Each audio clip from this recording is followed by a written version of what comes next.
قل الحمد لله وسلام على عباده الذين اصطفى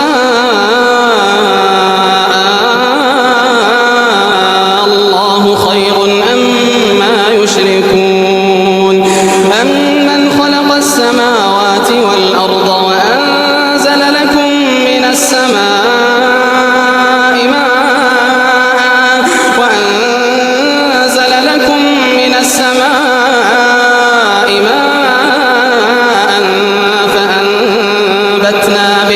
فأنبتنا